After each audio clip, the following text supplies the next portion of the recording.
Right now, picture the strongest animal you can imagine.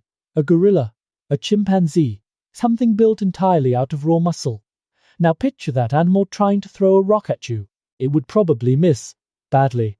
Here is something almost nobody thinks about. We are the only species on this entire planet capable of throwing an object, both fast and accurately enough, to kill from a distance, and every other animal alive, including our closest relatives, simply cannot do this. Let us start with the most surprising part. Chimpanzees are incredibly strong. Pound for pound, an adult chimpanzee is significantly stronger than an adult human. They can rip open fruit with bare hands that would require tools for us. And yet, when researchers measured how fast chimpanzees can throw an object, the results were almost embarrassing. An adult male chimpanzee, using everything it has, throws us around 20 miles per hour. 12-year-old human in Little League Baseball throws faster than that. Not a professional athlete. Not an Olympic competitor. A child. This is not a small gap. Not even close. Despite chimpanzees having more raw muscle power than us, something about the human body allows us to throw nearly 3 times faster and dramatically more accurately than one of the strongest animals on Earth. So what is actually happening inside your body that a chimpanzee's body simply cannot do? The answer comes down to a few small but extraordinary changes in human anatomy. Changes so specific that researchers can actually pinpoint roughly when they first appeared in our evolutionary history. When you throw something hard, your shoulder does not just move your arm forward. It acts like a slingshot. As your torso rotates and your arm winds back, tendons and ligaments crossing your shoulder stretch and store energy, almost like elastic bands being pulled tight. Then, in a fraction of a second, all of that stored energy releases at once, snapping your arm forward. This single motion is the fastest movement the human body is capable of producing. Faster than a sprinter's legs. Faster than a boxer's punch. A skilled human throw can send a small object forward at speeds exceeding 90 miles per hour. Chimpanzees do not have this slingshot mechanism. Their shoulder, torso, and arm structure simply is not built to store and release energy this way. So no matter how strong their muscles are, they physically cannot generate this kind of whip-like acceleration.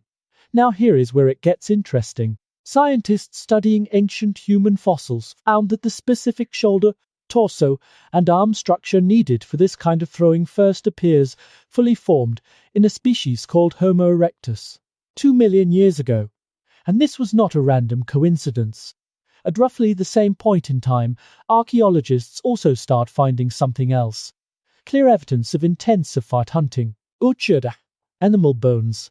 Simple stone tools shaped specifically for cutting meat efficiently. In other words, right around the same moment our ancestors' bodies physically gained the ability to throw with real speed and accuracy, their behavior changed to match it. They started hunting larger, more dangerous animals than ever before.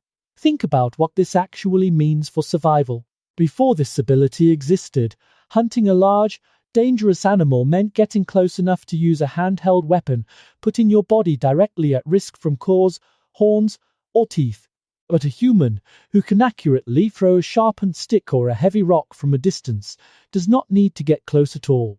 They can wound or kill prey, or defend against predators, while standing safely out of reach. This single physical advantage may have fundamentally changed what our ancestors were capable of hunting, and just as importantly, what was capable of hunting them.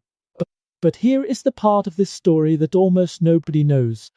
A little unsettling. Researchers studying primate behavior found that other animals do not just fail to throw accurately themselves.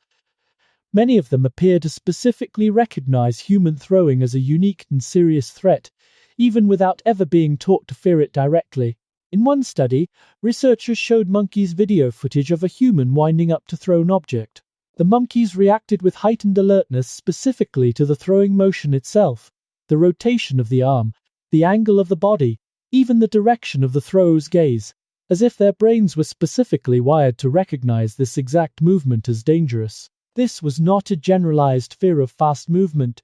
It was a precise, specific reaction to the mechanics of an overhand throw, almost as if millions of years of exposure to this exact threat left a permanent imprint on how primates interpret human body language from a distance.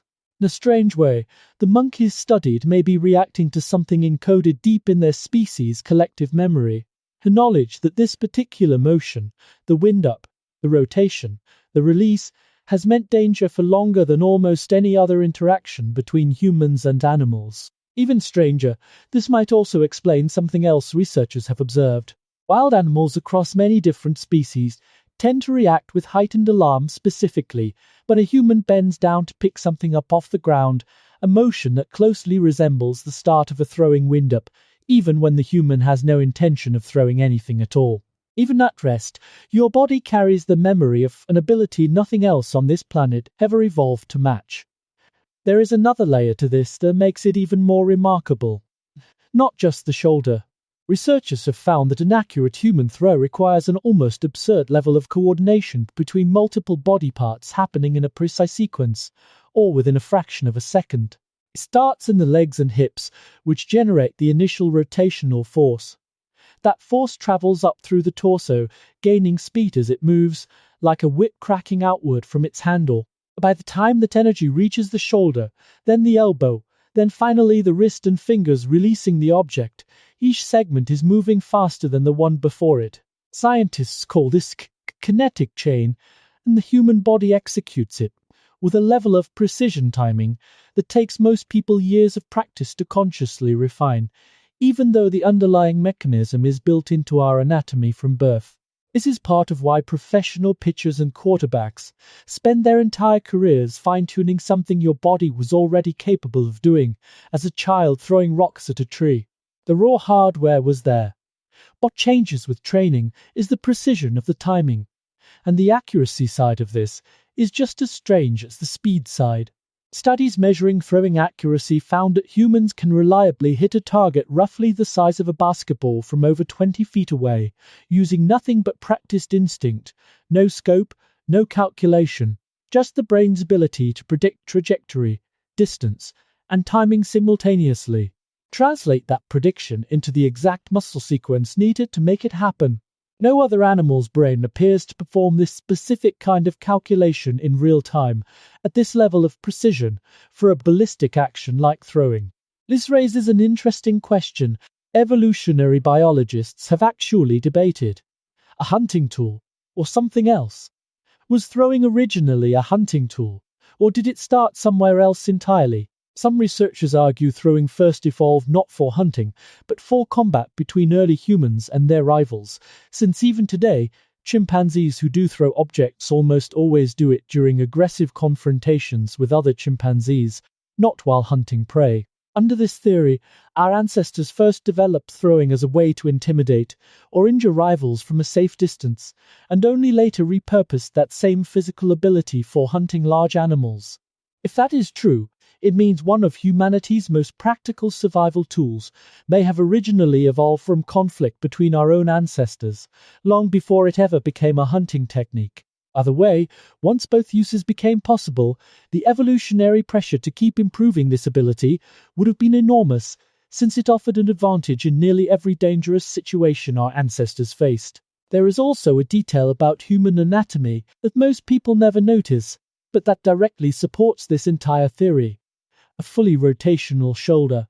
Humans have a shoulder joint flexible enough to allow this kind of extreme wind-up in the first place. Most animals, including our closest primate relatives, have shoulder joints built primarily for climbing and weight-bearing, not for the kind of free, whip-like rotation a powerful throw requires. This means the same trade-off that gave us throwing also slightly weakened our raw shoulder strength compared to other primates. Since a joint built for maximum mobility cannot simultaneously be built for maximum brute load-bearing power. In other words, part of the reason chimpanzees are stronger than us in raw grip and pulling strength may be directly connected to the same anatomical trade-off that left us, and only us, able to throw with deadly accuracy. So the next time you casually toss a ball, a crumpled piece of paper into a trash can, or a set of keys to a friend, remember what is actually happening. You are using one of the rarest physical abilities in the entire animal kingdom, a precise combination of anatomy and timing that took roughly 2 million years to develop. And no chimpanzee, no gorilla, and no other species on Earth has ever been able to replicate it. To you, it is ordinary. To nature, it is a superpower. So ask yourself this: did you know humans were the only species that could throw like this? Drop it in the comments. I genuinely want to know. If this changed the way you think about something as simple as throwing a ball, that is exactly what this channel does, taking strange, overlooked truths about being human and actually explaining the real science behind them. Subscribe, because next time we are answering a question even stranger than this one. I will see you in the next video.